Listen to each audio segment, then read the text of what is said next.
ఇవాళ అవినీతి గురించి మాట్లాడుతుండు.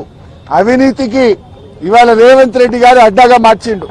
రాష్ట్రంలో ఎప్పుడు లేని ఇవాళ ఏ బిల్డింగ్ కు పర్మిషన్ రావాలన్నా, యూసీ ఇవ్వాలన్నా స్క్వేర్ ఫీట్ కు ఒక ఆర్ఆర్ ట్యాక్స్ పెట్టిండు. ఆర్ఆర్ ట్యాక్స్ పెట్టింది నువ్వు కాదా? హైదరాబాద్ లో ఏ బిల్డర్ని అడిగినా బిల్డరు చెప్తారు కదా, యూసీకి ఎంత తీసుకున్నావు, లేదా బిల్డింగ్ పర్మిషన్ కి ఎంత తీసుకున్నావు, ఫైనాన్స్ లో బిల్లులు రావాలంటే 30% కమిషన్, ల్యాండ్ కన్వర్షన్ కావాలంటే 30% కమిషన్. ఈయన ఇంకా పైగా అవినీతి గురించి మాట్లాడుతుండు. అసలు నీకు మాట్లాడే నైతికత ఉందా? ఈ రాష్ట్రాన్ని అవినీతిమయం చేసినావు. ఫైల్ కదలాలంటే ఒక రేట్, పని కావాలంటే ఒక రేట్, అన్నిటికీ అఫీషియల్ గా కరప్షన్ కు కూడా ధరలు నిర్ణయించిన నువ్వు మా గురించి మాట్లాడతావా?